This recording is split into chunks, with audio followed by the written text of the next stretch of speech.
ibang crap naman po mga kababayan ko.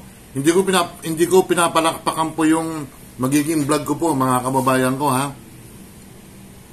Ang palakpak po ito is intro lang mga kababayan ko, intro. Mga kababayan, good morning, good afternoon, good evening ho pala. Welcome po sa channel ko po. Ako si Tito Nice Vlogs po. Sana nasa mabuti po kayong kalagayan. At sana po mga kababayan ko, itong vlog ko po ito is wala pong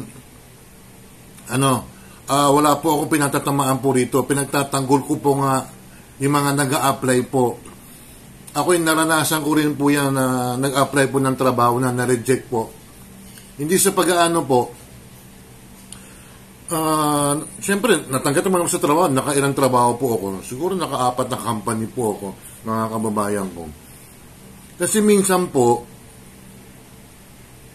may mga company po dyan, natatandaan nyo ba pag sa mga noon, mga way back, sa classified ads ha, apply for a accountant, apply for a salesman, nakalagay po rin, ang height requirements, at least 5'3" to 5'6" ang height.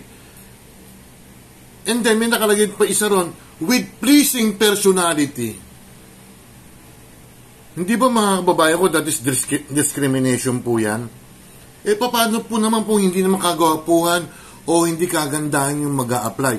Pero mautak po siya, matalino, may diskarte sa buhay. Kukunin mo nga, maganda nga, anga-anga naman, gwapo naman, ob naman. At least tinanggal na po yun. Kasi nakaka-discriminate talaga po yun, mga kababayan ko. Eto ngayon, may isang babae na nag-a-apply na parang OJT ba? Parang internship lang kasi siyempre, HRM sa Hotel Restaurant Management ang course ng mga kababayan ko. She applied for a OJT nga. Siguro mga 2 weeks lang kasi requirement po ng company, ng school po yung mga kababayan ko. Kaya, nag-apply po siya sa isang hotel po. Saan ba yung sabihin ko ba hotel? Hindi ko na sasabihin. Pero itong hotel na to, marami na complaint dyan eh. May kamag-anak ako dati kamag-anak ko talaga, naghanda po sila ron. Yung mga table, wasak-wasak. Tapos yung service nila, kulang-kulang. And then, delay pa yung yung servisyo nila. Ang usapan is alas 8. Naging 8:30 or naging 9 o'clock. O di-delay sila. Ang ginawa, hindi pinabayad. Kawawa naman sila. Kasalanan nila yung mga titos, mga titasan. Ito mga kababayan ko may nag-a-apply po kasi na internship nga as a OJT. Nag-apply po yung babae po. So, siyempre, nag-email yan or what? Online nag-a-apply. Ayan na. Eksaktong interview na po mga kababayan ko. I-interview na po siya ng, parang isang manager po dun sa hotel na yon.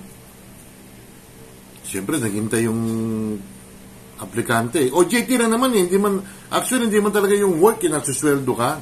Baka magbayad pa nga siya dyan, mga kababayan ko eh. Sabihin ko hotel? Hindi na. Mamaya, pa ako eh. Pero basta yan, parang kumikinang yan. Kumikinang mga kababayan ko. Ito in its Facebook account of the hotel said, yung sinabing hotel, they are now investigating the matter to take appropriate action. Kailangan tanggalin nyo yan or what? Isuspendin nyo ng 5 taon. The blank hotel is aware of recent, may Facebook kasi post mga kababayan ko, that brought attention to an alleged incident on an internship applicant. Yan ang sabi nila, we want to assure anyone that the hotel does not tolerate such behavior and take these claims seriously. Inad nila yung mga kababayan ko. Cellphone mo na cellphone mo. Yung yaya ng aking ate. It is now, viral post na po mga kababayan po yun. Ang pangalan ng, ang nag-complain po, parang tinulungan niya yung kasintahan niya, a certain Carlo Tandico, called out the hotel's human resources office and managers for alleged body shaming of his girlfriend, mga babayan ko. Alam mo dyan sa mga HR na yan, train naman sila, bakit magbabody shame sila, mga titos, mga titas? Hindi ba sila train? Hindi sila naya sa pagmumukha nila. Sasabihin mo yung sarap-harapan na, alam yung sinabi, mga kababayan ko, nakikita niyo yung picture na yan? Ha? Nakikita niyo, mga kababayan ko? Tinawag na, mukha kang gasol kasi. Ang sinabi pa, maliit ka na, mataba ka pa. O, ginagawa ba namang HR yan? Hindi masyadong, alam nyo, sa mga ganyan bagay, mga kababayan ko, pwede makasuhan yung, kung sino man nagsabi ng ganyan, na isang HR manager or officer ba, pwede kang makasuhan, mga kababayan ko, oral defamation, unjust vexation, mga kababayan ko. Pwede ka pang humingi ng damages, yung babae na in-interview, yung medyo, yung binady shame, mga kababayan ko. Pwede mo i-demanda yung officer ng yung HR officer na yun, i-demanda mo para magtanda siya. Oral defamation, yung unjust vexation, yung pinahiya ka at napahiya ka sa sarili mo. Pwede mo yan, pero bakit ganun? Bakit gagawin ng isang HR officer na sasabihin mo ng ganun na mukha kang gasol, maliit ka, panda ka na nga, mataba ka pa. That's unfair, mga kababayan ko. Hindi inhuman yung ginawa ng officer na eh. Saan ba nag-aral yun? Sa mga ganyan dapat tinatanggal yan eh. O idemanda mo, sir, anong pangalan ng lalaki? Yung lalaki na kasintahan mo, sabi mo magdemanda, hingihan mo ng damages. Maliit lang naman, 5 million. Hingihan mo ng 200,000. Sige. Salary deduction niya kung di siya tatanggalin. Yan, ibang klase. Kaya nga nag-a-apply ng trabaho para makapag-train para magkaroon ng experience At iba naman talaga mga company, mga babayan ko ito talaga, may iba talaga, may parang beauty contest nga. Pero may exception talaga. Ito sasabihin ko kung Sa mga airlines po, kailangan po nila ng flight attendant. Alam niyo na, yung sasabihin ko, kailangan kasi medyo may itsura. Tanggap na natin po yan. Pero sa mga ibang company naman, na clerk lang mag-a-apply ka, filing clerk or programmer, mga messenger, accounting clerk, kailangan pa ba ng ganun?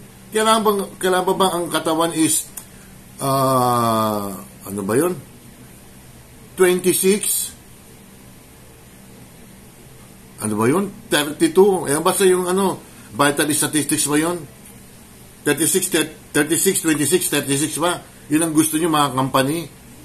Di ba? That's body shaming nga wag sanang no offense man sa mga ako mataba rin ako. Yung nag-apply naman ako siguro noon, medyo payat po ako, bata pa ako noon, 35 siyempre, yung katawan ko matipuno. Ngayon, siyempre, mag-a-apply pa ba ako ng ganito ng edad ko? Sana, lesson learned na to sa mga ibang kumpanya na pwede naman hindi nyo matanggap ang isang aplikante. Sabihin nyo, ganito parati ang company, ang motto ng company pag mag-a-apply ka, don't call us, we will call you. Ganun talaga, siyempre. Pag hindi ka tinawagan, and then magpa-follow ka ng follow-up, ibig sabihin hindi ka natanggap. Pero ibabody shame mo yung aplikante, ibang istorya yan. Kaya dun sa babae na pinahiya, idemanda mo. Pwede ba siyang makulong ng 6 na taon? Ituloy mo para magtanda yung kung sino man HR manager na yan Human Resources Department. And then, ganun ang gagawin nyo sa isang tao, ipapahiya nyo, mukhang gasol, pandak, mataba ka na nga Hindi hindi gawain ng mga matitinong tao yan. Kumpanya ka eh. Di ba? Ang pinagtatarabungan mo is yung kumpanya. You are representing the company and then nasabihin mo ganun sa isang aplikante. Might as well na, sige, after the interview, okay, ma'am, sir, we will let you know if you are hired or not. Di ba? Hindi. Ginawa mo, pinahiya mo eh. Di ba? Makulong ka sana. Kaya demanda mo siya, miss, kung sino ka man, i-demanda mo para magkapera ka rin. Gawa mo negosyo. Hinga mo ng 200,000 or 300,000 pesos. Damages po yun. Oral defamation and just vexation. Di ba? Shoutout muna tayo. Second in a row na first honor ko siya. Sinjin Vlog Official. Ayan, si Sinjin.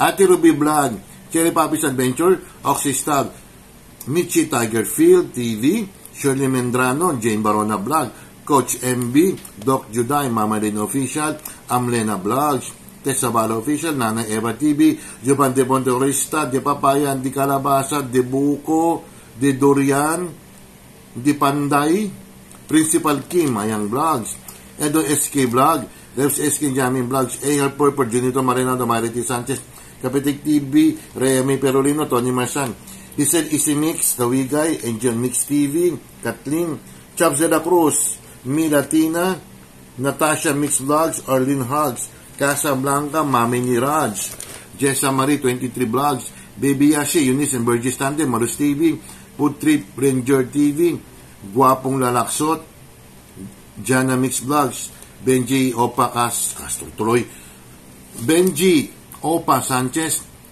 Angeline Longason ng New Zealand, Dems Cake, Sweetie Cake Channel, Nuna Wonder PH, Durance Vlogs, Ella Kimo, Cindy Mini TV, Iris Neris Channel, Jarena Saudi Arabia, Daria Ricardo ng Israel, Evelyn Orase, Evelyn Official, Simply Grace Inaanak, Ate Isabel, Tess Padurina, Nina Laresma Lorsanon, Maritesco, Kojos TV, Tita Marie, Angie of San Francisco, Ferdy Albino, Kabater Naga, Rosewood Adventure, Family Flower Vlogs, Joppers Official Channel, Charles Lumawig, Abaw SKTV, Tita Pearl, Boss Anin, Girly Mercer and Casey, Banana, Sarah Vlog Learn, and JC is Over, and Farouk Fariel ng Saudi Arabia, mga titos, mga titas. Again, mga kababayan ko, basta mag-apply kayo ng apply lang, kahit anong mga company yan, magti-training ka man o talagang magtatrabaho ka. Pag ginawa sa inyo yan, na nag-i-interview sa inyo, siyempre sa HR, sa Human Resources Department, pag pinaya kayo, isumbong nyo yan sa Labor Department or sa mga politiko natin, isumbong nyo. O direct mismo sa mga may-ari ng kumpanya, na ito, sir, ma'am, tinawag po akong so and so forth, ganun. Medyo, ma'am, pinahiya po ako, napahiya po ako. Nagko-complain po ako. Ganun na lang, di ba, mga kababayan ko. Whatever, anong klase itsura naman kayo. Hindi kagandahan, hindi kagwapuan. Mag-apply kayo. Hindi naman beauty contest ng mga ina-applyan nyo, di ba? May exception. Di ba? May exception. Mga airlines or magmo-model ka, syempre, may tanggap naman din natin yan, di ba? Pero sa ibang company, ipaglaban nyo na, qualified kayo, pero ipapahiya kayo, that's discrimination. Don't forget to like and subscribe. Hit the bell notification para ma-update kayo sa aking mga video. Maraming salamat po at ingat po kayo. Peace sa inyong lahat. Shin!